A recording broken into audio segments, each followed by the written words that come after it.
Bonjour à tous, bienvenue à l'Institut biblique. Heureux de prêcher la parole de Dieu aujourd'hui. Une belle journée ici au Canada. Ici, on a de la neige, on a beaucoup de neige. Je ne sais pas si vous savez c'est quoi, c'est blanc et c'est froid. Et que j'aime ça, moi, le froid. Et vous, je sais qu'il fait tout le temps beau, il fait chaud. Donc ici, priez pour nous à travers du froid. Et on va commencer avec la parole de Dieu parce que la parole de Dieu réchauffe nos cœurs à travers du froid. Amen. C'est ça qu'on a de besoin, peu importe s'il fait beau ou pas beau. Il fait chaud ou froid. La parole de Dieu, c'est ça qui est important. On chante de tout cœur la Bible. Quel livre merveilleux! La Bible. Quel livre merveilleux! Et j'y tiens ferme, j'y crois toujours, la Bible, la Bible. Amen. On la croit au-dessus de toutes choses. On va regarder ensemble dans la parole de Dieu bientôt. On va mentionner certains versets. Pour commencer notre étude, ça va être l'étude sur leçon 13, prise de décision et résolution des problèmes dans le leadership biblique. Tellement important, on va prendre des bonnes décisions et aussi régler les problèmes. On va prier, Père éternel, merci pour les études et ces principes, les principes qui sont bibliques, les principes, comment on doit gérer notre vie, gérer tout ce que tu nous permets d'avoir dans cette vie. Aide-nous, Père, aussi, ne pas éviter et courir des problèmes de la vie, mais être impliqué à les régler de bonne façon. Pour ta gloire, on prie que tu nous aides à travers de ta parole. On prie au nom de Jésus. Amen. En tant que leader, vous serez constamment appelé à prendre des décisions et à résoudre des problèmes au quotidien, chaque jour de votre vie. Certaines des décisions peuvent avoir une portée très importante et affecter considérablement le ministère dans lequel que Dieu vous a appelé. Et c'est important de considérer toujours les décisions et la façon qu'on approche les problèmes, peu importe, soit dans un foyer, dans une église, dans une business, et réfléchir, parce que cela peut faire une différence considérablement dans le ministère ou quoi que ce soit, et vraiment, on veut que ce soit une très bonne influence. Il en va de même pour les problèmes. La façon dont vous gérez les problèmes peut renforcer la confiance des personnes autour de vous ou littéralement détruire leur confiance dans votre leadership. Vous devez tirer des conclusions sur le processus permettant de prendre vos décisions et de résoudre les problèmes du ministère. Même aujourd'hui, beaucoup d'entre vous sont confrontés à des décisions concernant la nature de votre ministère suite à vos études. Et la raison que je dis on met l'emphase sur le ministère, c'est parce que c'est une étude, bien sûr, qui est plus concentrée sur le ministère pour ceux qui s'en vont dans le ministère, mais parce que peu importe ce que vous allez faire dans la vie, il est très important que vous faites partie d'un ministère, d'une œuvre de Dieu, d'une église, et soyez impliqués, peu importe ce que vous faisiez. Pour certains d'entre vous, l'endroit où vous êtes placé aura déjà ses propres ensembles de problèmes qu'il faudra résoudre. Donc, il y a toujours des problèmes, des situations à résoudre. Et on dit ça parce que plusieurs veulent avoir des positions de leadership, mais quand ça vient les problèmes, ils veulent tout le temps courir, ils veulent tout le temps dire que blâmer au lieu de résoudre les problèmes, parce que résoudre les problèmes, ça prend du temps. Et parfois, ça prend de l'humilité. Donc, une décision est un jugement, l'espace à remplir, un jugement.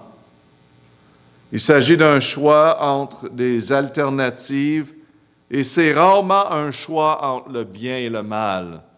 Vous savez, plusieurs des décisions, ce n'est pas que c'est nécessairement bien ou mal. Il y en a des décisions comme cela. Mais c'est vraiment un choix entre les alternatives. Qu'est-ce qui serait mieux que d'autres? Qu'est-ce que je devrais faire dans cette situation-là? Est-ce que je devrais investir dans cela? Je devrais-tu donner mon temps à faire ceci? Et penser dans le futur. Et penser à vraiment le projet au complet. Et impliquer les personnes, bien sûr. Donc, ce serait trop difficile pour ceux qui sont sauvés et engagés à obéir la parole de Dieu si ce serait juste l'histoire de bien et de mal. Et ce n'est pas plusieurs des décisions, c'est simplement qu'est-ce qui serait mieux. Donc, ici, on voit au niveau de la décision, c'est la prise de décision, la première partie. Tout processus de prise de décision doit être pris en réalisant que Dieu a un plan spécifique. L'espace à remplir, c'est le plan. Spécifique pour chaque individu et qu'il veut que chaque personne connaisse ce plan. Donc, c'est très important qu'on réalise que Dieu a un plan pour nous. Et ça, c'est qu'est-ce qui est le plus important pour nous. Et comprenez que Dieu veut ceux qui l'aiment et qui s'engagent à obéir à sa volonté plus que nous pouvons l'imaginer. Et ça, c'est le désir de notre Dieu. Il comprend notre désir de savoir et il nous guidera sur un chemin clair. C'est ça, la merveille d'être l'enfant de Dieu, et que Dieu guide nos vies, il dirige nos vies. Donc, dans les décisions qu'on prend, si on voit que ce n'est pas clair pour nous à prendre cette décision-là, on demande à notre Dieu, notre Père céleste, Seigneur, rouvre les portes, donne-moi un désir, montre-moi, guide-moi, Père. Il va vous prendre par la main et vous le montrer. Et quand quelqu'un vient à côté et dit « Ah non, non, non, il faut prendre la décision tout de suite. » Et vous n'avez pas la paix de Dieu, mes amis, vous dites « Pas tout de suite. Je dois consulter avec mon Père céleste. » Ils attendront. Il n'y a pas d'urgence. La raison qu'il y a une urgence et cette pression-là, normalement, il essaie de vous forcer de prendre une décision qui n'est pas bien. Donc, prenez le temps. Psaume 27, 11. Éternel, enseigne-moi ta voie et me conduire dans les droits chemins à cause de mes ennemis. Hein? Je veux entendre de toi, pas de mes ennemis, Seigneur. Conduis-moi. Éphésiens 5, 17. C'est pourquoi ne soyez pas sans prudence, mais comprenez quelle est la volonté du Seigneur.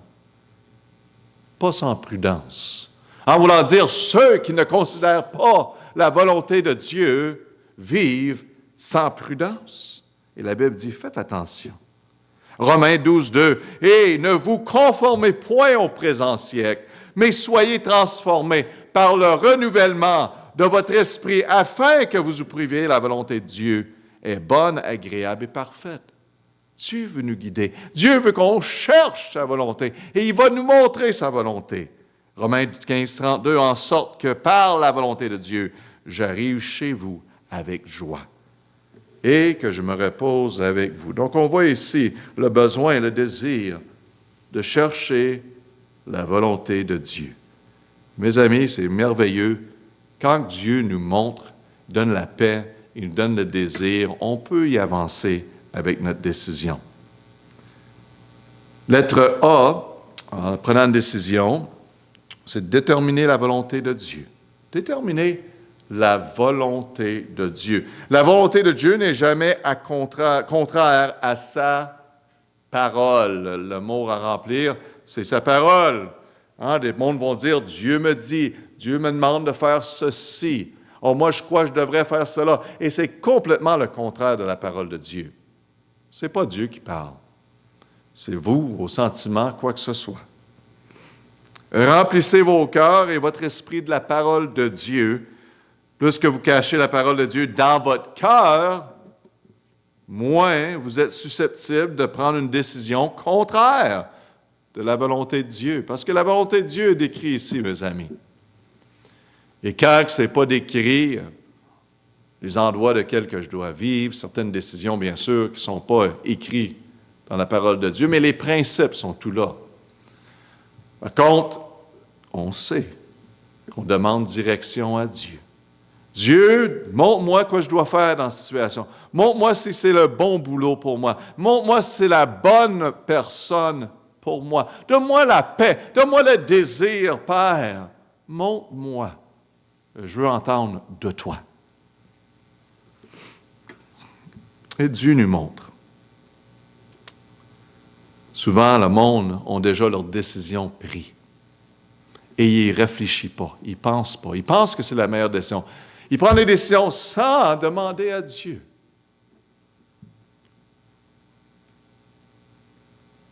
Ils bougent par leurs sentiments, leurs émotions, et non la parole de Dieu. Ça nous mène toujours en trouble. Vous devez, numéro 2, vous engager de tout cœur à faire la volonté de Dieu.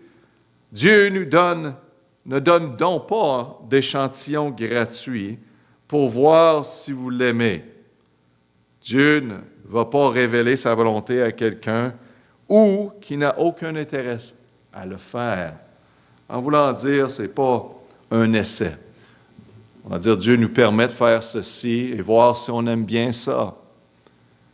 Ça ne marche pas comme ça. On fait ce qu'on doit faire. Et c'est bien que Dieu révèle sa volonté quand c'est le temps de révéler sa volonté à nous. Ah, pasteur, j'aimerais ça savoir de A à Z, qu'est-ce que Dieu veut faire avec moi dans le futur. Moi, je vous dis que ça ne marche pas comme ça. Marchez dans la lumière que Dieu vous donne aujourd'hui. Faites ce que vous devez faire aujourd'hui. Et demain, Dieu va vous montrer le prochain pas. Et par la suite, le prochain pas. C'est comme ça de marcher par la foi. Ce n'est pas tout savoir qu'est-ce qui est devant vous. Ce n'est pas la foi, ça. C'est de marcher selon la parole de Dieu, par la foi aujourd'hui, avec qu'est-ce que Dieu vous a donné et que Dieu vous a révélé. Réalisez, numéro 3, que Dieu a un plan pour vous. Amen. Car je sais les pensées, dans Jérémie 29, 11, que je forme pour vous, dit l'Éternel, pensées de paix et non d'adversité, pour vous donner un avenir et une espérance. Vous pensez que vous avez un Dieu qui veut s'occuper de vous? Psaume 32, 8, je te rendrai intelligent, m'a dit l'Éternel, je t'enseignerai le chemin où tu dois marcher. Je te conduirai, mon œil sera sur toi. Quelle réassurance aujourd'hui que Dieu est là pour nous diriger, guider, marcher avec nous, conduira. Amen. Et quand vous allez en prière, citez ces versets-là. Dieu, tu dis dans ta parole, dans Psaume 32, 8, je te rendrai intelligent, me dit, toi, l'Éternel, tu m'enseigneras le chemin, tu vas me conduire. Je te fais confiance en cette situation-là, Père Céleste. Pas besoin de prier pour 10 ans, pour 1 an, pour 1 an. Simplement citer la parole de Dieu dans votre chemin, au travers de votre journée. Seigneur, j'ai une décision ici. Je te reconnais. Ta parole dit, je fais confiance dans ta parole, Père, qui est la vérité. Montre-moi, dirige-moi. Il va le faire. Il va le faire. Comment qu'il fait, pasteur? Probablement qu'il va... Peut-être ça peut être un appel téléphonique. Peut-être que ça peut être quelqu'un qui arrive à la porte. Peut-être c'est vraiment la paix de Dieu qui vient sur vous. Ou une idée qui vient à votre pensée que vous n'avez pas pensé par avant. Peu importe. Dieu utilise différentes façons. Il dirige ses enfants. Numéro 4, dans la prise de décision, c'est de déterminer la volonté de Dieu. Numéro 4, Dieu communique sa volonté en vous donnant le désir de le faire. Et ça, c'est merveilleux. Il donne le désir, le vouloir. Ça vient de Dieu. Dieu crée le bon type de désir dans votre cœur lorsque vous prenez plaisir à faire ce qu'il demande. Si vous aimez le Seigneur, comme vous le devrez, il vous accordera le bon désir dans Philippiens 2, 13, car c'est Dieu qui produit en vous le vouloir et le faire selon son plaisir.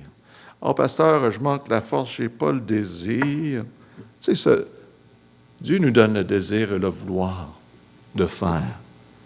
Demandez-lui, verset 4 de Psaume 37, « Et prends ton plaisir en l'Éternel, il t'accordera les demandes de ton cœur. » Donnez-vous à lui. Il va donner les demandes de ton cœur. Il sait vos désirs. Vous êtes en paix, numéro 5, vous êtes en paix pour le faire et vous avez le pouvoir de l'accomplir. La volonté de Dieu, c'est très important d'avoir la paix. Le mot remplir, vous êtes en paix pour le faire et le pouvoir de l'accomplir. Vous savez que Dieu crée le désir de faire quelque chose pour lui. Quand il nous donne ce désir-là, il nous donne ensuite tout ce qui est nécessaire pour l'accomplir. Quand Dieu dirige, il pourvoit. Il y en a qui vont dire, je vais attendre, avancez, allez-y par la foi. Dieu, et si Dieu vous dirige dans cette direction à faire cela, Dieu va pourvoir.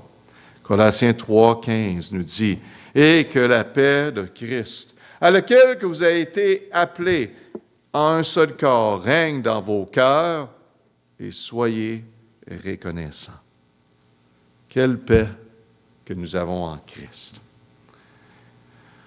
Lettre B. Prenant des décisions, décidez entre les choix. Considérez les différents choix. Une décision que vous prenez est un choix entre deux ou plusieurs alternatives. Donc, on a besoin, dans le temps de décision, on a besoin de sagesse.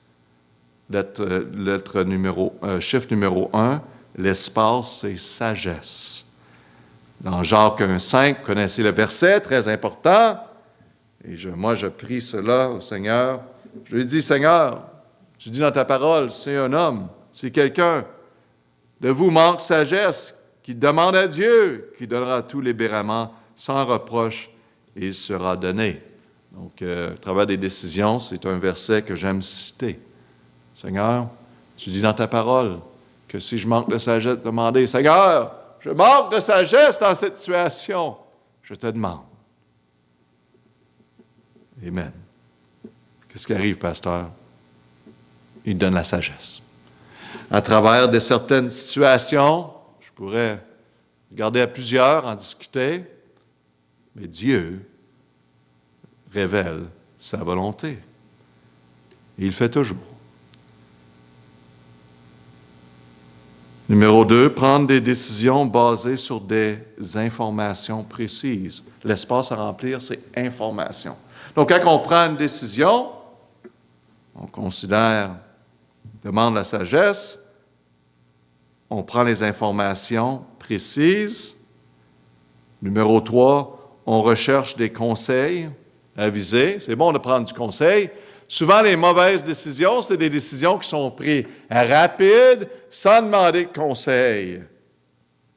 Sans demander conseil de Dieu. Sans demander conseil de d'autres personnes, parce qu'on sait déjà qu'est-ce qu'ils vont dire. On pense qu'on sait, hein? Et on ne veut pas entendre cela. Bon, déjà, vous savez que votre décision est problématique à ce point-là, quand on ne veut pas entendre, surtout des personnes qui sont spirituelles, surtout des personnes qui veulent notre mieux. C'est un problème. Et le problème n'est pas les autres et vous-même. Ne soyez pas impulsifs. Écoutez bien.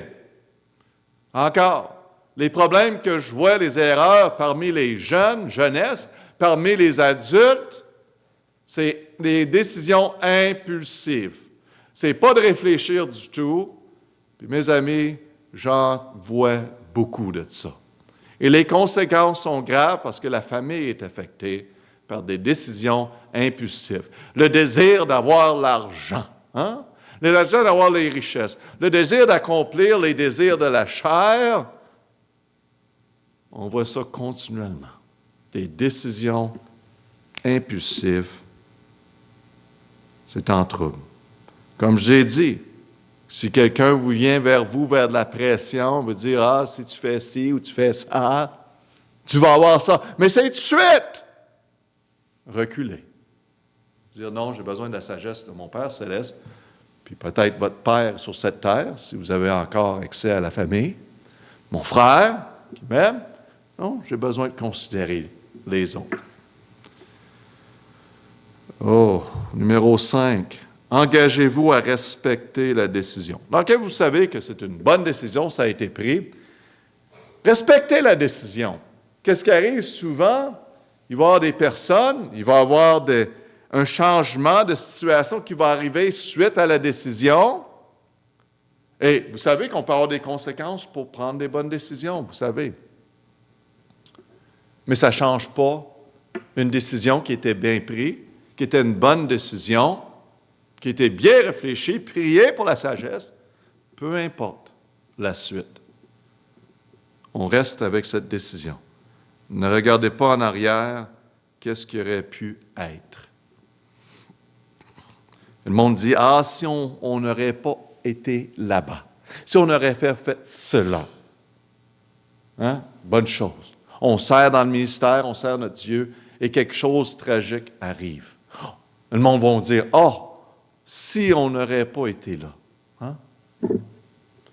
Et le monde questionne. Il y a des choses qui sont hors de notre contrôle. Donc on reste et on respecte la décision. Des missionnaires que je me rappelle qui ont allé dans certains pays, même en Afrique, dans le temps, et qui ont perdu leur vie pour le ministère. Il y en a qui auraient dû jamais aller là. Non. Dieu les a dirigés là pour une certaine raison. Mais si vous lisez l'histoire plus loin, vous allez voir que Dieu avait un plan. Qu'un tribu, qu'une région complète est venue au Seigneur comme résultat de tout ça dans le futur. Donc, prenez les bonnes décisions et respectez cette décision. Donc, on voit aussi, pas seulement le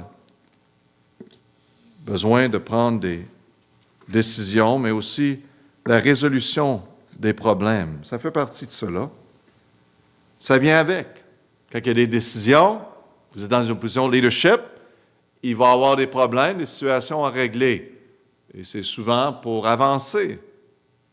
Il y a des grandes différences entre prendre une décision et résoudre un problème. Une décision est un choix que vous faites entre deux ou plusieurs alternatives. On considère et on prend une décision. Tandis qu'un problème est une situation qui va à l'encontre de vos intentions et de votre entente. John Maxwell. Ça veut dire que souvent, un problème, il arrive et il faut se le régler, mais quand on le règle, ça va contre vraiment la façon que les choses, qu'on aime que les choses peut-être aillent, nos intentions. Et donc, c'est pour ça que c'est difficile de régler ce problème-là. Parce que souvent, c'est une autre personne qui a un problème avec une situation. Des fois, on ne le reconnaît pas. Et donc, c'est ça le défi. Ça va contre. Quelqu'un veut en parler. Peut-être que vous n'êtes pas ouvert à en parler. Et si vous êtes leader, il faut être ouvert à le parler. Les problèmes surviennent de manière inattendue et proviennent de toutes les sources imaginables. Vous devez avoir un processus en tête pour y faire face efficacement. Vous savez, pas tous les problèmes qui sont devant nous, c'est un problème que nous, personnellement, a causé. Parfois, il y en a qui pensent certaines choses, qui ont entendu certaines choses. C'est pour ça que c'est important de clarifier les choses. Et des fois, il faut écouter, parce qu'il y a des personnes, des fois, qui vont s'exprimer d'une façon qui semble très exagérée. Ils vont en mettre beaucoup plus, te faire paraître comme tu es quasiment un méchant, mais une petite situation. Et c'est là que tu dois discerner comme leader. Tu écoutes le monde, bien sûr. Le monde veut être écouté. Mais tu dois discerner qu'est-ce qui est vraiment côté émotionnel, exagéré, et vraiment de vérité. Et qu'est-ce qui est la vérité, puis qui s'applique, tu dois le changer et prendre les étapes pour le faire. Donc, premièrement, définir le problème, poser les bonnes questions, bien sûr, Ne posez pas des questions générales et ne spéculez pas. Posez des questions spécifiques, questions à propos des tendances, à propos du timing. Je vais utiliser un exemple, juste pour un exemple, parce que ça peut s'appliquer, bien sûr, les problèmes de différentes façons. Donc, dit qu'on est dans un milieu d'emploi ou quoi que ce soit à l'Église, et vous êtes en groupe, et le monde sont sur leur téléphone, ils font sonner leur téléphone durant l'Église, ils utilisent leur téléphone durant le travail quand ils devraient travailler. Donc, ces problèmes-là sont constants. Donc, la question à travers de tout ça, c'est quand le bon temps d'adresser ces choses. Et aussi d'expliquer qu'il y a un temps pour toute chose. Qu'un téléphone, c'est pas mauvais, hein? Mais il y a un temps de l'utiliser. Et il y a un endroit, d'une façon d'en parler vers les personnes. Donc, il faut regarder c'est quoi le problème. Et numéro 2, parler aux bonnes personnes. Tu sais, ça ne sert à rien de parler des personnes qui ne sont pas impliquées dans le problème pour régler ce problème. Parlez aux bonnes personnes. Méfiez-vous des attitudes. C'est difficile de régler les choses quand quelqu'un sait tout. Hein? Je sais tout. Puis j'ai tout le temps raison. Puis même si je n'ai pas raison, je vais faire semblant que j'ai raison parce que moi, je ne dis jamais, bon, j'ai tort. Moi, je ne dirai jamais que je n'ai pas raison. Je vais dire, je ne le savais pas. Tu sais, tout le temps s'en sortir et pas prendre responsabilité, le c'est tout. Ces personnes ont tendance à avoir des angles mortes. Des angles mortes, ça veut simplement dire sont aveugles à vraiment le problème. Et ils résistent au changement. La créativité est indispensable à la résolution des problèmes. Donc, c'est pour ça, comme leader, il faut faire attention. Attention, c'est bien beau s'il y a un problème et on le règle d'une façon publique, quand ça a besoin d'être personnel, on n'a pas vraiment fait ça de bonne façon. Il y a toujours des problèmes. Mais faites attention de ne pas honter les personnes et de s'en occuper. Parce que le but, c'est la restauration. Le but, c'est de s'approcher.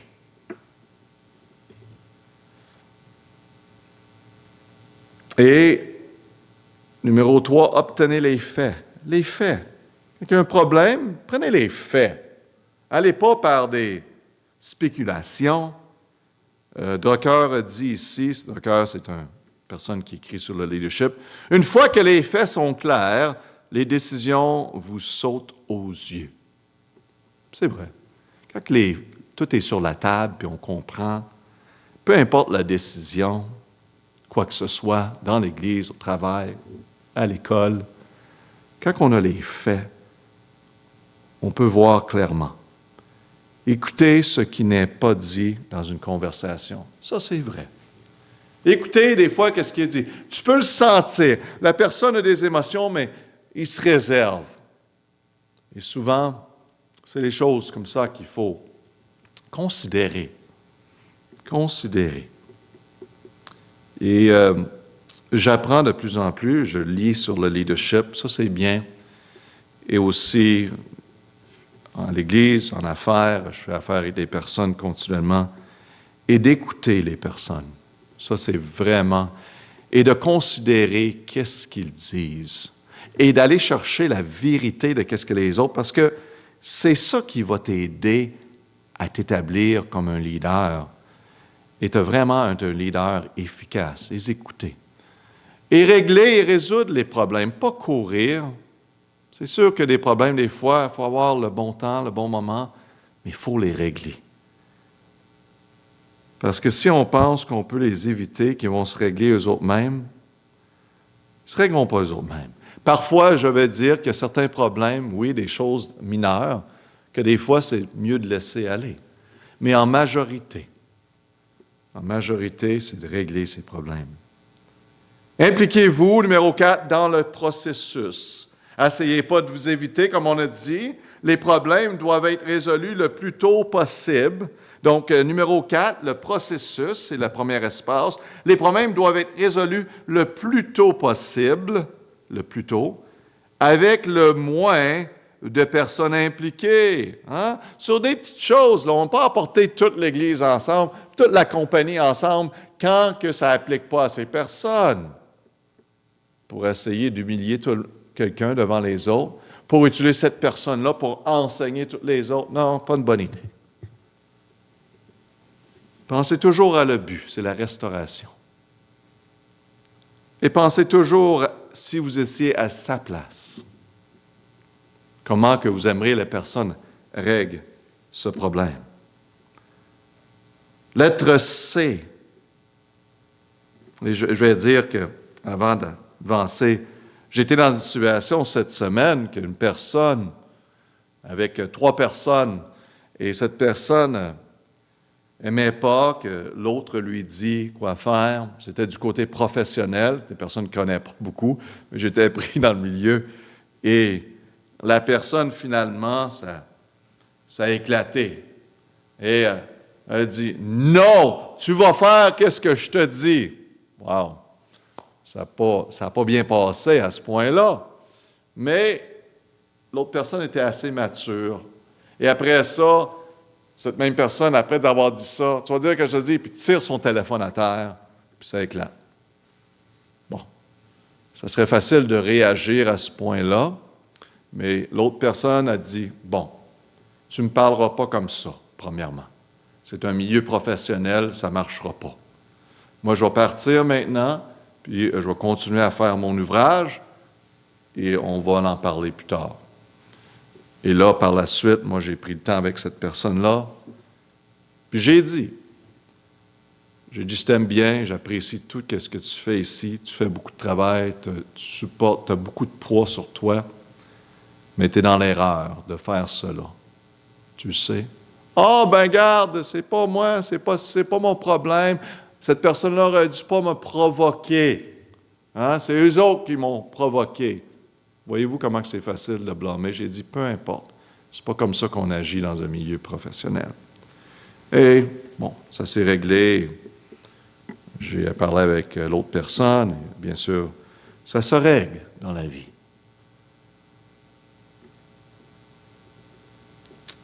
Mais il faut s'en occuper le plus tôt possible avec le moins de personnes.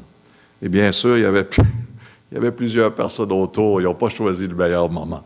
Mais la personne me dit, par la suite, elle dit, « Merci d'avoir réglé de cette façon-là. » Je lui ai dit, « Moi, je te vois comme un ami quand même. Je veux ton mieux, ton succès dans la vie. » Et reconnu qu'on peut régler les choses de bonne façon dans la vie. Lettre C. Décider entre le choix. Lettre C. Diagnostiquer les faits. Diagnostiquer les faits. Lettre B, excusez-moi. Diagnostiquer les faits. Quand toutes les informations sont entrées, c'est bon de dire, que dit la Bible à ce sujet-là? Que dit la Bible? Comment on devrait régler ou avancer avec cette situation? Qu'est-ce qu'on doit faire prochain? Est-ce que la Bible pourrait me donner de la direction dans cela? Numéro 2, que vous dit Dieu dans la prière? Est-ce que j'ai approché Dieu dans la prière, Seigneur? J'ai besoin d'aide ici. J'ai besoin que tu me diriges.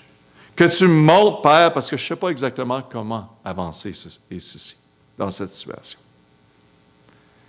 Êtes-vous déterminé à faire la volonté de Dieu dans cette affaire? Numéro 4. Que sont vos intérêts et désirs dans cette situation? C'est bon de vérifier mes intérêts et désirs. Est-ce qu'ils sont purs? Ils sont bons? Tu sais, j'ai-tu une motivation extérieure pour régler ce problème en faveur d'un autre? Il faut checker le cœur de temps en temps. Quel conseil recevez-vous des autres? Est-ce que vous êtes ouvert à le conseil? Ou c'est my way, no other way? Est-ce que vous allez considérer le conseil des autres? Qu'indiquent les conditions et circonstances dans cette situation? Comme exemple, est-ce un vrai problème? Est-ce urgent vraiment? La véritable nature du problème est-il connue? Dois-je faire quelque chose? Vraiment, devrais-tu m'impliquer dans ça? C'est-tu vraiment un problème où on est en train de fabriquer des problèmes, en créer? Numéro 7, développer des alternatives parmi lesquelles choisir. Cela est possible. Donc, c'est bon d'avoir des alternatives. Je vais vous dire, les décisions, ce n'est pas des décisions qui sont bien et mal, qui sont claires. Mais on est en train de prendre une bonne décision et on veut développer et regarder à les différentes alternatives. En ce moment, je suis dans la construction d'une bâtisse.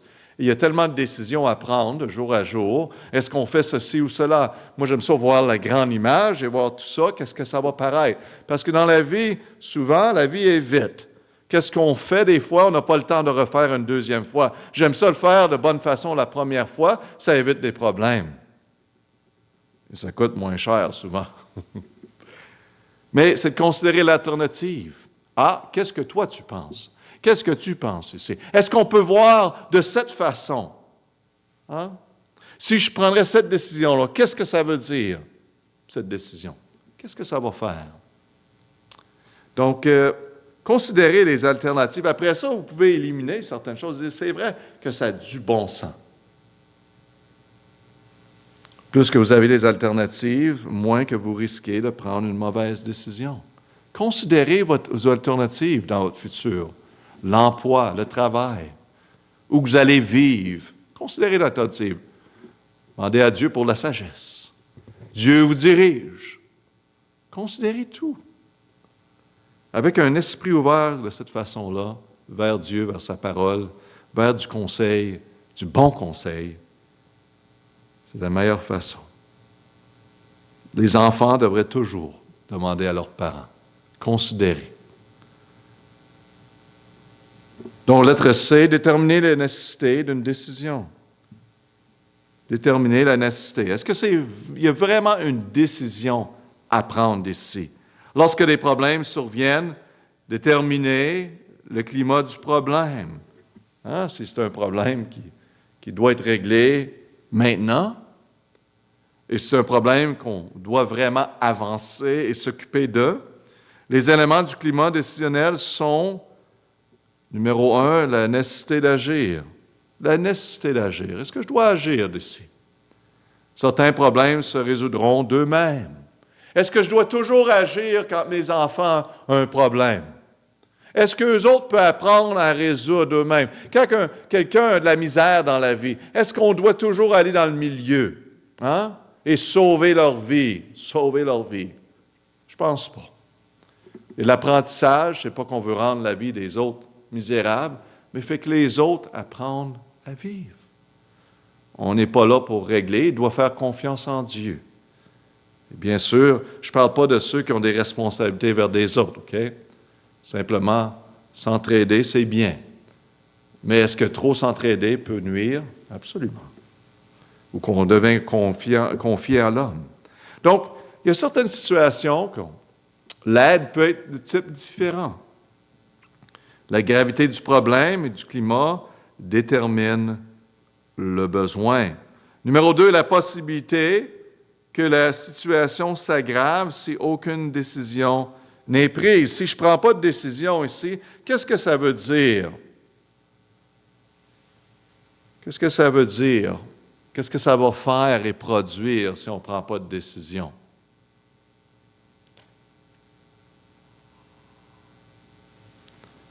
Numéro 3, ai-je les informations nécessaires pour prendre une décision? J'ai-tu les bonnes informations? Les éléments de risque en prenant une décision. C'est quoi le risque à considérer? Les conséquences de l'échec. Si on laisse les choses aller, on les règle pas, c'est quoi les conséquences? Et aussi, si vous réglez un problème, si vous choisissez de régler un problème, ça peut apporter plus de problèmes, vous savez.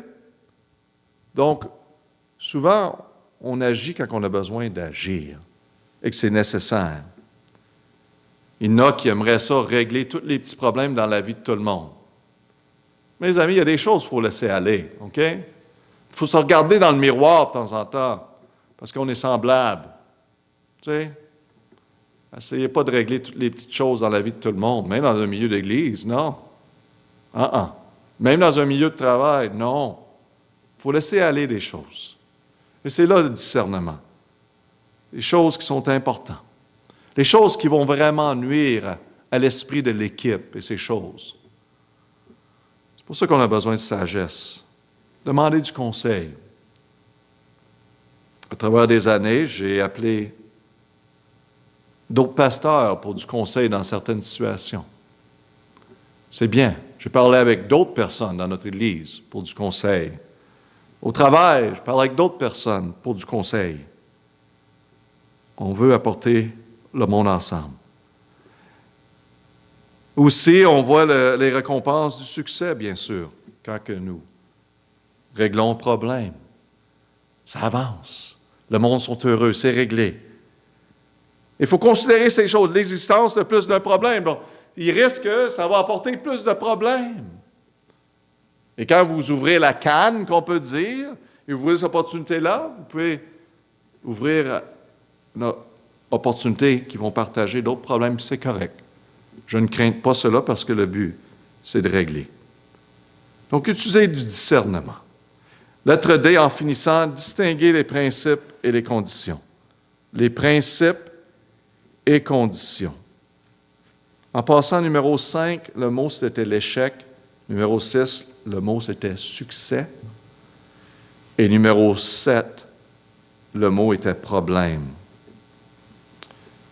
Et lettre D, distinguer les principes et conditions. La différence entre les deux, c'est très important, je vous explique. Une condition est quelque chose qui modifie ou restreint la nature de l'existence ou l'occurrence de quelque chose d'autre. C'est externe des conditions. On voit ça des conditions ou des politiques, vous voyez ça dans des documents. Et souvent, ces conditions-là ont été établies pour certaines raisons. Il peut s'agir de quelque chose qui ne peut pas être changé ou modifié au fil du temps. Donc, c'est des conditions, mais bien sûr, avec le temps, ces choses pourraient être changées. La condition peut être 1 an, etc. Si vous allez au travail, certaines conditions politiques qui peuvent être implémentées. Donc, la question est comment empêcher les problèmes de se reproduire? Et Maxwell a dit, établissez des principes ou des politiques qui sont des conditions pour éviter que les problèmes ne se reproduisent. Donc, on a les principes à mettre en place, vraiment des choses que nous allons se tenir debout pour, qui sont très importantes. Et aussi, on a des politiques, des conditions qui vont nous aider probablement à aller dans une bonne direction, des choses de jour à jour, des choses qui sont importantes pour maintenir une bonne ambiance ou une bonne façon de travail. Et parfois, ces choses-là peuvent changer parce que le travail, les conditions, les endroits et les milieux de travail peuvent changer. Donc, les conditions peuvent changer. Mais les principes, en général, ne changeront pas. Les politiques sont nombreuses, il dit. Les principes sont peu nombreux. Les politiques changeront. Les principes ne changeront jamais. Une politique ne devrait jamais être retenue et défendue lorsqu'elle entrave le programme et retarde le changement nécessaire pour réaliser les progrès. Donc, simplement dire que quand on a des politiques en place, là, il faut réévaluer ces politiques-là. Comme j'ai dit, c'est des choses qui doivent changer si ça empêche des choses d'avancer. Et ça retarde le changement. Et vraiment, c'est des choses, des fois, ça devient des lois établies dans un milieu, soit dans une église, soit dans un endroit, qui ne sont pas vraiment d'importance. Ça fait juste détruire l'esprit d'équipe et le désir de venir à l'Église, le désir de faire partie, de s'impliquer dans le foyer, au travail. Il faut faire attention d'établir des conditions. Moi, j'aime mieux bâtir des principes, des choses qui honorent Dieu, qu'on va tout le temps se tenir pour. Et oui, les conditions, on en a, c'est important, mais c'est toujours à évaluer et à réconsidérer, puis écouter. Écoutez, on n'est pas là pour accueillir tout le monde qui vont pleurer, chialer pour des choses. Chialer, ce n'est pas vraiment un mot en Afrique, mais j'espère que vous comprenez. Accommoder tout le monde, on ne peut pas faire ça. Okay? C'est pour ça qu'on a des conditions. Par contre, il faut être ouvert à que cela change.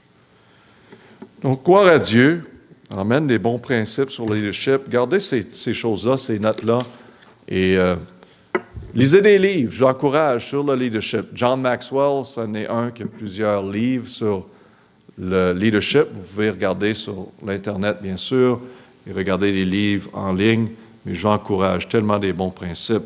Et il y a d'autres, bien sûr, sur le leadership. Les leaders sont des readers. Ils lisent beaucoup. Les leaders lisent. Très important. On va prier. Père éternel, merci pour ces principes. Père, merci pour l'opportunité d'être des leaders. Peu importe où nous sommes dans nos vies, nous sommes un genre de leader, bien sûr. Ce n'est pas juste une position. Vraiment, c'est d'être enfant de Dieu. Dieu nous donne une position, Père, de leadership. Un exemple vers les autres. Père, aide-nous à prendre cette position que nous avons en Jésus-Christ au sérieux. Peu importe qu'est-ce qu'on fait. Et le faire avec humilité, de diriger les autres, avec crainte, la crainte de l'Éternel. Père, donne-nous un ministère qui te glorifie. Vraiment, Père, on veut te glorifier en toutes choses. Et continue à nous diriger, et diriger les étudiants, leur vie, Père, les décisions qu'on doit prendre, qui regardent maintenant dans la lumière de la parole de Dieu. Prendre des décisions qui vont t'honorer, qui considèrent de conseils. Donne grâce, Père, on prie au nom de Jésus. Amen. Amen. Have a good day. Bonne journée.